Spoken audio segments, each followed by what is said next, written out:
누가복음 묵상하겠습니다. 누가복음 1장 1절에서 17절까지 하겠습니다. 누가복음 1장 1절에서 17절까지 같이 읽습니다.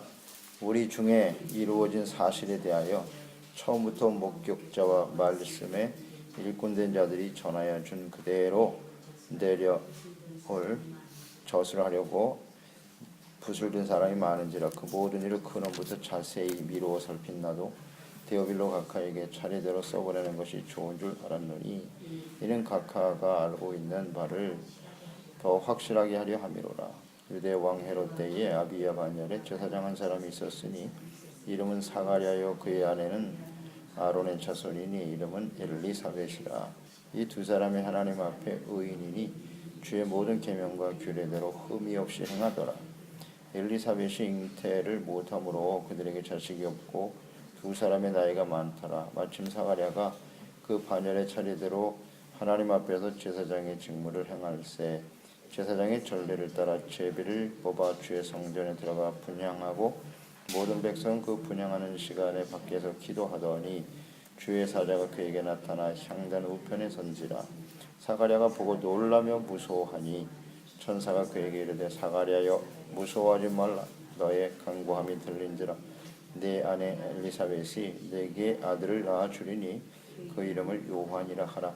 너도 기뻐하고 즐거워할 것이요 많은 사람도 그의 태어남을 기뻐하리니 이는 그가 주 앞에 큰 자가 되며 포도주나 독한 술을 마시지 아니하며 모태로부터 성령의 충만함을 받아 이스라엘 자손을 주 곧 그들의 하나님께로 많이 돌아오게 하겠습니다.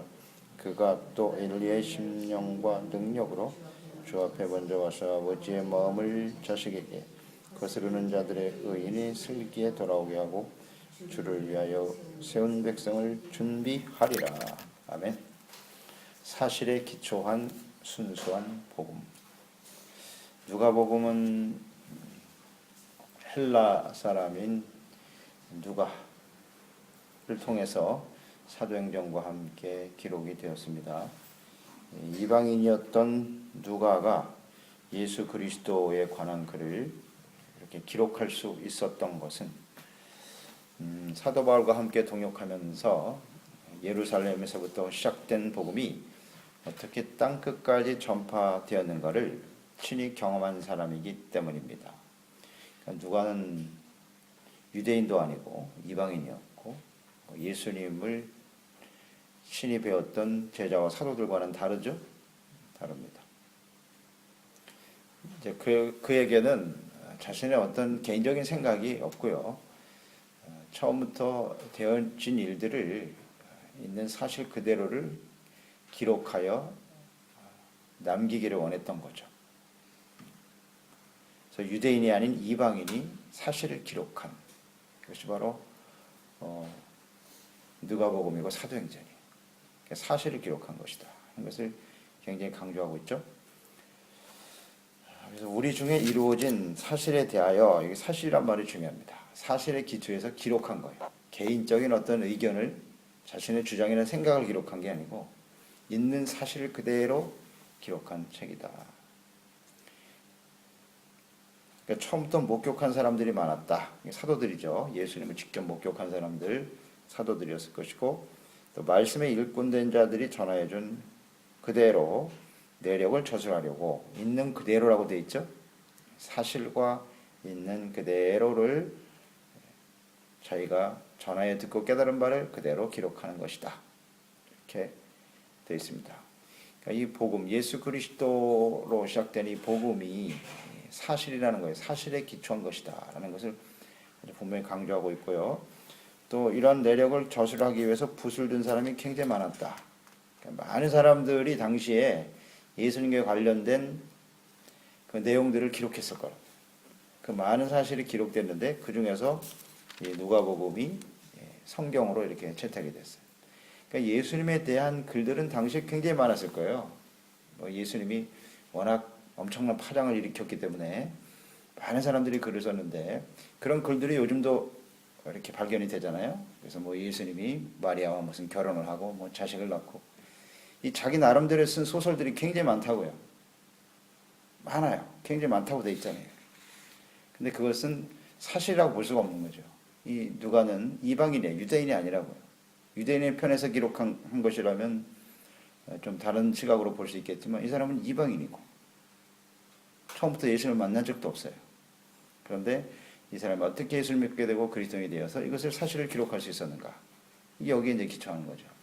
상당히 의미가 있어요. 그래서 복음서가 예수님의 제자들에 의해서 기록이 됐습니다만은 누가가 기록된 누가의 시각, 이방인의 시각으로 본 이 복음서는 우리에게 상당히 설득력을 주는 것이고 확신을 심어주는 겁니다. 사실에 기초하여 또 중요한 것은 잘 살폈다 그랬어요. 그 모든 일을 근원부터 자세히 미루어 살핀 나도 그랬어요. 상당히 이것을 그냥 흘러가는 말로 듣는 게 아니라 그 사실에 기초한 그 내용들을 자세하게 연구하고 조사하고 기록했다는 거예요. 자세하게 근원부터 어디서부터 시작이 되는 거냐 하는 내용을 잘 살펴 기록했다. 사실에 기초한 복음이다. 이것이 굉장히 중요합니다. 그래서 우리가 증거해야 될 이 복음의 말씀은 자신의 어떤 개인적인 주장이나 생각, 또 강조하고 싶은 일들, 이런 데에 초점을 두면 안 돼요. 우리가 어떤 글을 쓴다라고 했을 때는 자기 생각이 강하잖아요. 소설을 쓴다든지 역사를 기록하는 일도 마찬가지예요.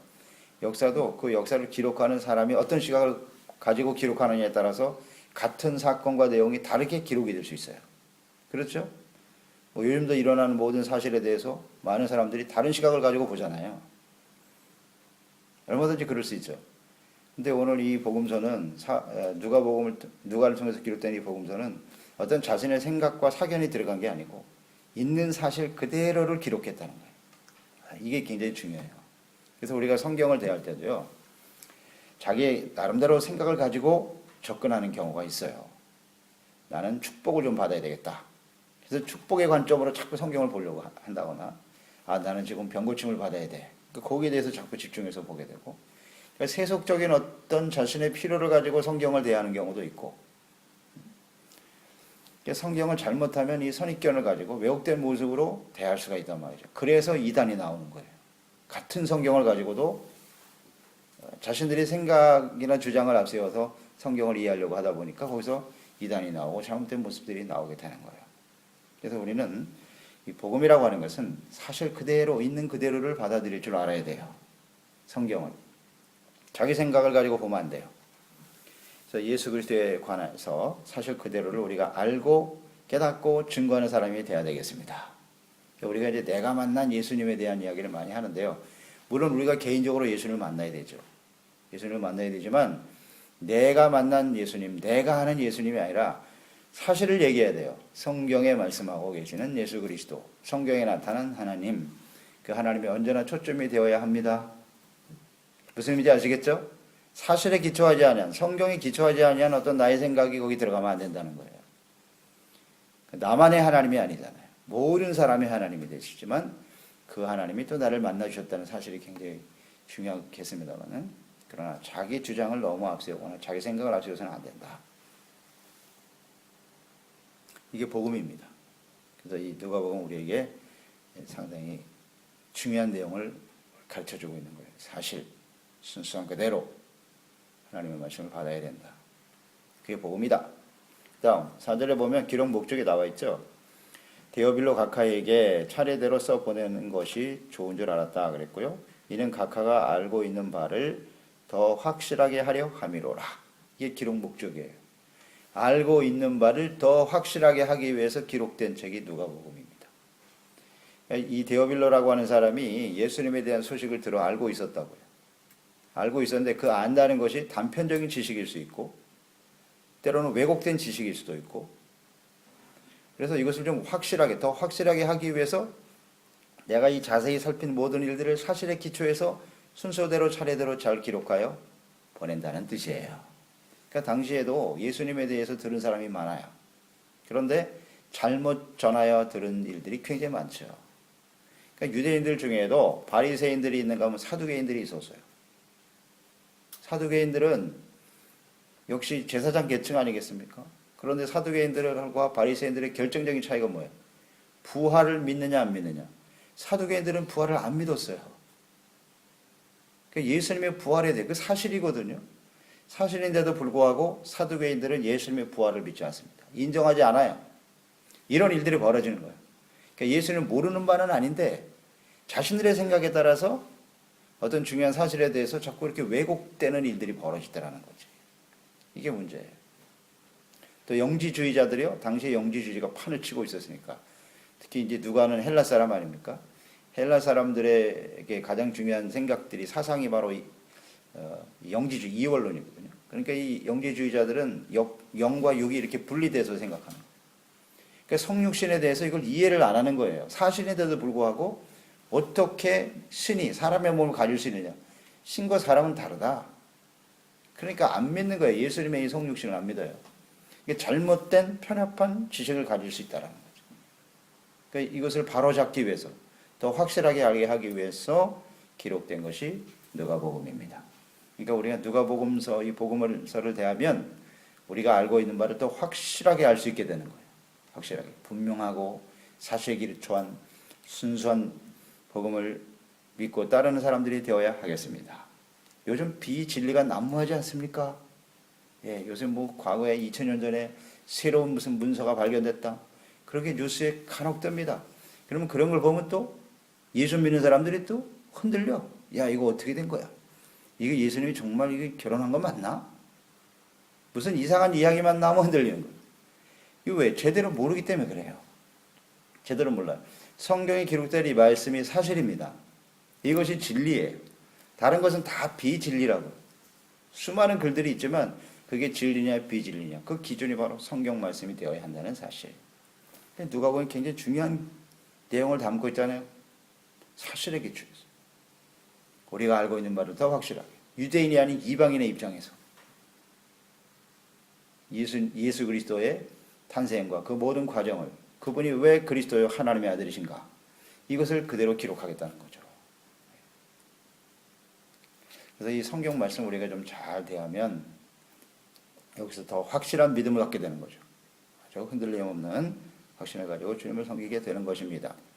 그래서 요즘 뭐 이단들이 한국 갈 때마다 심각하더라고요. 신천지니 뭐니 해서 이게 보통 피해가 심각한 게 아니더라고요. 교회들이 이걸 너무 심각하게 다루고 있어요. 왜 이렇게 흔들리냐? 진리에 대한 확신이 없어요. 성경이 진리라는 사실을 잘 이해하지 못하고 있어요. 그래서 흔들리는 겁니다. 그래서 이것을 우리 잘 이해할 필요가 있어요. 더 확실하게 알게 하려 함이니라. 자, 시작은 세례 요한의 출생부터 기록이 되죠. 5절에 보면 세례 요한 출생. 이게 바로 복음의 시작이다. 왜 세례 요한이 먼저 나와야 하느냐? 예수님이 그리스도요 살아계신 하나님의 아들로 이 땅에 오셨는데요. 아무도 예수님이 그리스도라는 사실을 몰라. 이게 문제예요. 그리스도를 증거해 주어야 될 사람이 있다. 필요하다. 필요성이죠. 그래서 하나님이 세례 요한을 먼저 태어나게 하셨는데 그 요한의 출생부터가 심상치 않죠. 예사롭지 않습니다. 제사장이었다 그랬습니다. 그 부모님이 사가랴와 엘리사벳은 제사장이요 아론의 자손들이었다. 그런데 나이가 많은데 아이를 낳지 못했다라는 것이고 또 그들은 또한 의인이었다라는 겁니다. 의인을 통해서 제사장의 가정을 통해서 세례 요한이 태어났다. 이것은 이제 두 가지 의미가 있겠죠. 제사장의 가정에서 태어났다라고 하는 것은 제사장은 하나님과 사람들을 이어줄 중보자의 중요한 역할을 해야 될 사람이고 또 거기서 선지자가 나오는 거죠. 그래서 하나님의 뜻을 바르게 깨닫고 전달하게 되는. 그렇기 때문에 제사장의 부모 밑에서 나와야 돼요. 예수님이 다윗의 자손에서 나와야 되듯이 이 주님의 말씀을 전파하고 증거하는 것은 아무나 할 수 있는 일이 아니에요. 하나님이 택한 제사장으로부터 이루어지는 것이 맞다. 아주 지극히 성경적이죠. 하나님의 말씀대로 되는 겁니다. 아이를 잉태할 수 없었다고 하는 것이 특별한 상황이죠. 이것이 하나님의 섭리였다는 걸 알게 되죠. 아이를 낳지 못했습니다. 성경 보면 아이를 낳지 못했다라고 하는 것은 특별한 하나님의 섭리와 뜻에 의해서 이루어지잖아요. 한나 같은 경우에 사무엘과 같은 훌륭한 선지자와 또 사사가 이 땅에 태어날 것을 주님이 계획하시고 준비하셨던 거죠. 태어나게 하셨고 족장들도 역시 마찬가지였고요. 이제 이런 일들이 특별한 하나님의 뜻을 이룬다. 그래서 주님의 사자가 친히 나타납니다. 이것은 이제 예수님이 잉태되는 사건과 동일하죠. 하나님의 뜻을 전달받습니다. 그러니까 사람의 뜻에 의해서 이루어지는 것이 아니고 사자는 하나님의 뜻을 전달하는 사람이니까 하나님의 뜻에 의해서 잉태되는 것임을 강조하고 있습니다. 그리고 그 모든 상황들이 철저한 하나님의 때에 의해서 이루어진다는 거죠. 8절에 보면 마침이란 말이 나오죠. 마침 사가랴가 그 반열의 차례대로 하나님 앞에 서게 됐다는 게, 이게 마침이라는 건 하나님이 정하신 때라는 거예요. 많은 제사장들이 있는데 마침 그날에 그때에 제사장 직분을 행하게 되는데, 또 9절에도 보면 전례를 따라 제비를 뽑았는데 마침 제비에 뽑힌 사람이 누구냐? 사가랴다. 이게 다 하나님이 하시는 일이잖아요. 제비 뽑기, 마침, 때. 하나님은 이미 이제 그리스도를 이 땅에 보내실 것을 계획하셨죠? 그리고 세례 요한을 보내셨다는 거죠. 세례 요한이부터 이 메시아가 이 땅에 오시는 하나님의 뜻의 시작이었다. 이것을 아는 사람들이 당시에는 아무도 없었어요. 아무도 없었어요. 한 아이의 출생, 이것이 무슨 의미가 있느냐는 거죠.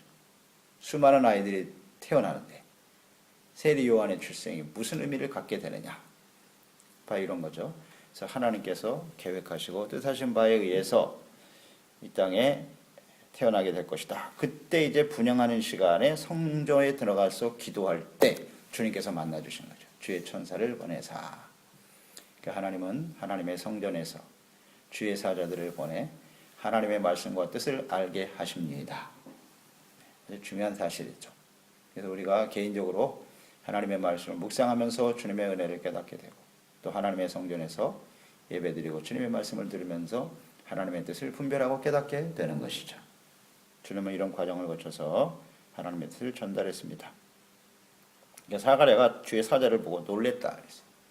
놀라고 무서워할 수밖에 없습니다. 주의 사자는 아무나 볼 수 있는 게 아니에요. 지금도 우리 곁에 항상 있어요. 하나님 보내서 우리를 돕지만 그것을 눈을 열어 보게 하시는 것은 하나님의 특별한 섭리와 뜻이겠죠. 그런데 보혜사 성령이 임하시기 전까지는 주의 사자들이 이렇게 적극적으로 활동을 했습니다만, 하나님의 성령이 우리 가운데 강림하시고 역사하신 이후에는 주의 사자가 필요할까요? 필요치 않습니다. 오늘날은 이제 성령님께서 친히 우리 가운데 하나님의 말씀을 깨닫게 하시고 듣게 하시고 알게 하시죠.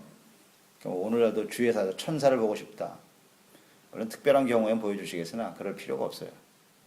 성령이 직접 역사하시고 하나님의 말씀이 자세히 기록하여 우리에게 남겨져 있기 때문에 특별한 메시지를 우리에게 전하실 필요가 없다. 없습니다. 그래서 무슨 내가 주님의 특별한 계시를 받았다, 그건 다 가짜입니다. 다 가짜입니다. 충분하게 성경 말씀을 통해서 하나님의 뜻이 전달되어 있고, 그것을 깨닫기 위해서 성령님도 보내주셨고, 예수님이 직접 십자가를 지셨고 부활하셨고 지금도 우리와 함께 계시고, 다른 메시지는 필요 없어요. 그래서 이 하나님의 뜻을 깨우쳐 줍니다. 천사가 그에게 이르되 사가랴여 무서워하지 말아라. 너의 간구함이 들렸다. 아마 아이가 없으니까 그 아이 때문에 많이 기도를 했겠죠. 기도를 했는데 하나님이 들어오셨다는 거죠. 그래서 내 아내 엘리사벳이 아들을 낳아줄 것이다. 근데 이렇게 나이가 많도록 아이를 낳지 못했으니까 사실 뭐 아이에 대한 기대는 있었으나, 생물학적으로 보면 내가 이제 이 아이를 낳을 수 있겠나, 그런 생각을 했겠죠. 바로 그때까지 하나님 기다리신 거예요. 아브라함도 마찬가지고 도저히 사람의 힘으로는 할 수 없을 그때에, 또 마리아도 마찬가지죠. 결혼하지 않은 처녀가 잉태하여 아들을 낳는 불가항력적인 상황이죠. 하나님이 하신 일이라는 것을 확신하게 깨닫게 하기 위해서 이런 상황을 만들어 주신 거예요.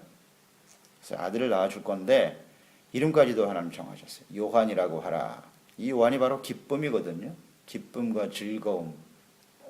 그러니까 요한이 태어남으로써 14절에 보면 너도 기뻐하고 즐거워할 것이고 많은 사람들도 그의 태어남을 기뻐하리라 그랬어요. 개인적으로 기뻐하겠죠. 나이 들어서 아이를 낳았으니까 얼마나 기쁘겠습니까? 이삭이란 말과 같은 거예요. 이삭. 기쁨, 무섭다. 뭐 의미는 약간 차이가 있겠습니다.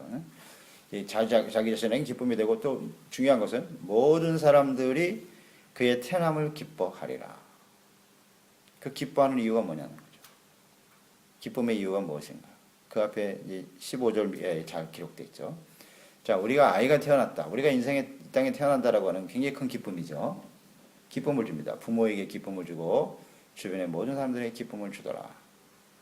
근데 그 기쁨의 의미가 무엇이냐 하는 것을 우리는 잘 생각해야 합니다. 그러니까 세례 요한의 출생이 우리 가운데 어떤 의미를 주는 거냐면 이렇게 묵상을 하시면 될 것 같아요. 우리가 예수 그리스도를 구주로 영접함으로써 거듭나죠. 다시 태어나는 거죠. 예수 그리스도 안에서 우리가 거듭났다. 이 우리의 거듭남이 세례 요한의 출생과 같은 의미로 묵상하면 맞을 거예요. 그러니까 우리가 거듭남의 의미가 뭐냐? 이 세례 요한의 출생의 의미가 뭔가? 이게 같은 의미란 말이죠. 그러니까 우리를 거듭나게 하신 분은 하나님이십니다. 세례 요한을 출생하게 하신 분이 하나님이십니다. 물론 우리가 이 땅에 육을 가지고 태어난 것조차도 하나님의 뜻이에요. 그건 틀림없어요. 그렇지만 그리스도 안에서 태어난 우리 출생의 의미가 뭔가? 이것은 먼저 하나님께, 우리 부모이신 하나님께 기쁨이 되고, 세례 요한 묵상을 해보세요. 너에게 기쁨이 된다 그랬으니까 하나님께 기쁨이 되고 또한 우리를 인해서 모든 사람들이 기뻐하리라. 이것이 우리가 그리스도인으로 출생하여 살아가는 의미예요. 한번 묵상해 보세요. 진정 내가 예수 믿고 구원받음으로써 나로 인해서 모든 사람들이 기뻐하고 있나? 아니면 나를 통해서 오히려 더 힘들어하고 고통스러워하고 있지는 않나? 생각해 보세요. 오늘날 그리스도인들을 통해서, 교회를 통해서 주변의 모든 사람들이, 세상에 있는 사람들이 기뻐하고 있습니까? 오늘날 상황을 보면 그런 것 같지가 않아요. 예수 믿는 사람들을 얼마나 싫어하고, 기쁨이 뭐야? 사람들이 너무 실망해하고 있고 분노하고 있어요. 예수 믿는 사람 때문에, 교회 때문에. 그렇지 않나요? 자, 그렇다면 이 근본적인 부분에 대해서 우리가 생각해 봐야 돼요. 세례 요한의 출생이, 우리가 예수 믿고 거듭남이 사람들이 이렇게 부담을 주고 있는 이유는 과연 뭐냐 이게. 세례 요한의 출생이 왜 모든 사람의 기쁨이 되어야 하나요? 그 이유가 나와 있잖아요. 보세요.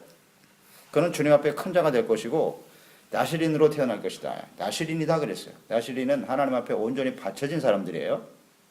바쳐진 사람들입니다.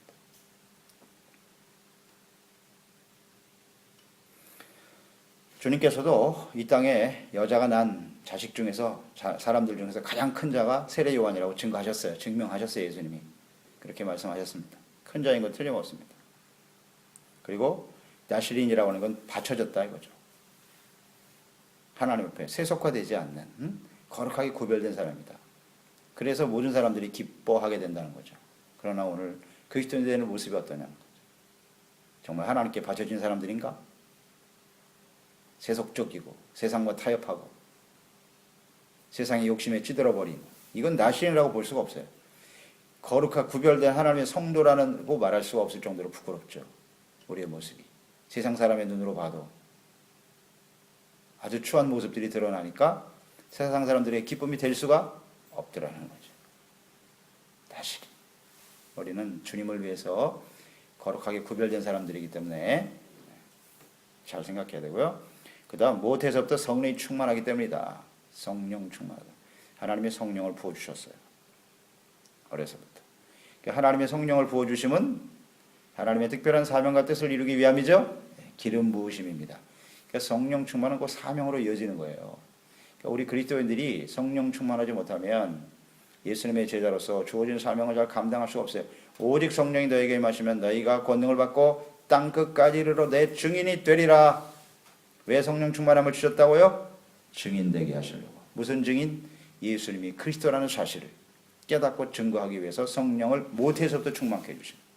그렇다면 우리 그리스도인들이 이 땅에 거듭나서 태어나 살아가게 하시는 주님의 뜻은 뭘까요? 우리가 증인 되는 거예요.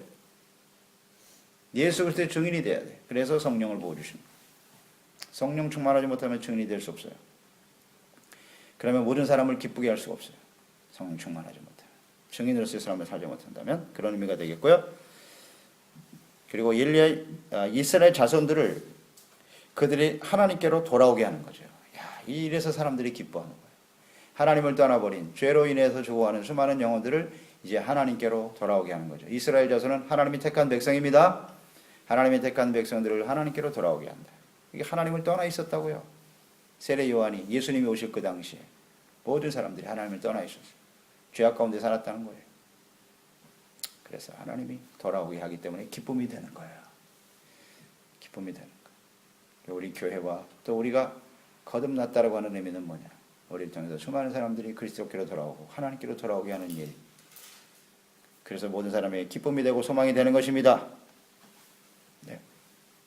그리고 엘리야의 심령을 갖게 될 것이다. 그것도 역시 말라기서에 예언된 내용이 그대로 이루어지는 거죠. 엘리야가 한 일이 뭡니까? 엘리야 선지자가 한 일이 뭐죠?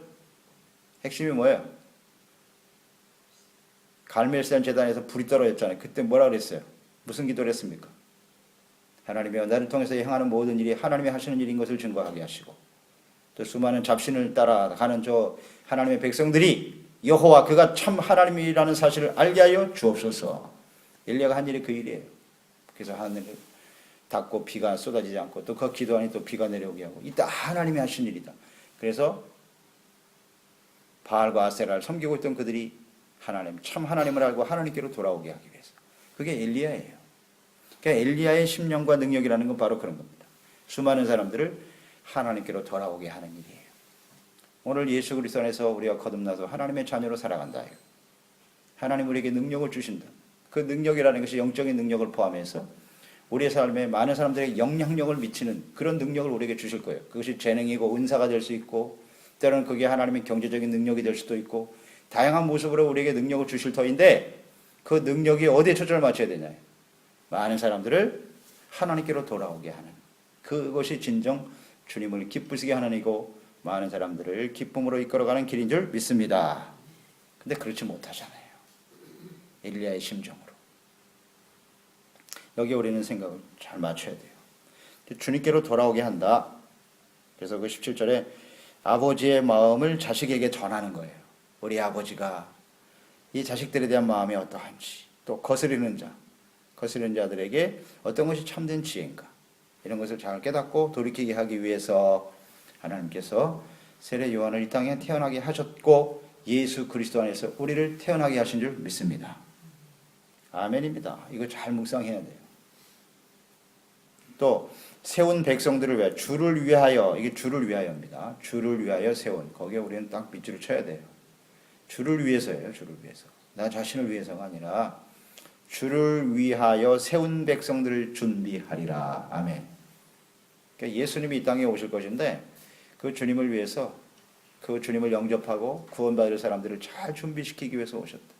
세례 요한을 보냈다. 세례 요한을 통해서 먼저 회개 세례를 전파하게 하시고 그 회개하고 돌이키는 것이 바로 예수님을 맞을 준비를 하는 거죠. 맞습니까? 자, 우리는 이제 다시 오실 예수님을 기다리고 있어요. 다시 오실 예수님을 위해서 오늘도 세례 요한 같은 사람이 필요할까요? 안 필요할까요? 필요하겠죠. 하나님 먼저 보내신다고요. 반드시. 먼저 보내세요. 그래서 우리를 이 땅에 그리스도인으로 태어나게 하신 겁니다. 그래서 예수님이 오실 것을 준비해야 돼요. 우리를 통해 사람들을 준비시켜야 돼요. 그 준비가 뭐냐? 첫 번째 예수님이 초림하실 때도 역시 그 준비는 회개였습니다. 세례 요한이 전하는 것은 회개하라였습니다. 회개하라. 요한계시록 마지막을 보세요. 소아시아 7 교회에 주님께서 전하는 메시지가 무엇입니까? 회개하라입니다. 다시 오실 예수님을 맞이하기 위해서 우리가 필요한 게 뭐냐? 회개하라. 그러니까 오늘 우리는 이 시대에 주님 오실 길을 예비하기 위해서 전하는 우리의 메시지는 회개하라는 메시지를 전해야 돼요. 성경대로 해야 돼요. 아까 처음 말씀드린 것처럼 사실 그대로를 기록하고 받아들여야 돼. 나는 축복이 필요하니까 주여 축복의 말씀만 주시옵소서. 그게 아니에요. 오늘 이 시대에 우리가 해야 될 메시지가 회개하라는 메시지라는 사실 잊지 말아야 돼. 진심으로 회개하지 않으면 주님을 맞이할 수가 없어요. 맞이할 수가 없어요. 그래서 이 세례 요한의 출생과 우리가 예수 안에서 거듭남의 의미가 무엇인가를 잘 묵상하고 그 이 복음의 말씀을 있는 사실 그대로를 받아들여서 증거하는 참된 증인이 되었으면 좋겠습니다. 우리가 아는 바를 더욱더 확고하게 믿고 또 알아가는 증거하는 저희들이 되었으면 좋겠습니다. 기도하겠습니다. 하나님 아버지, 오늘도 누가복음 말씀 우리가 묵상합니다.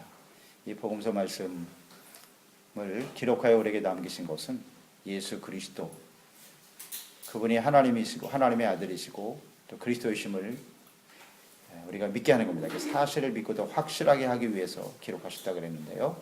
오늘 우리가 누가복음을 묵상하면서 또 세례 요한의 출생부터 시작된 이 모든 사건들을 사실들을 우리가 묵상하면서 우리가 예수 그리스도 안에서 태어난 것 자체가 기적입니다.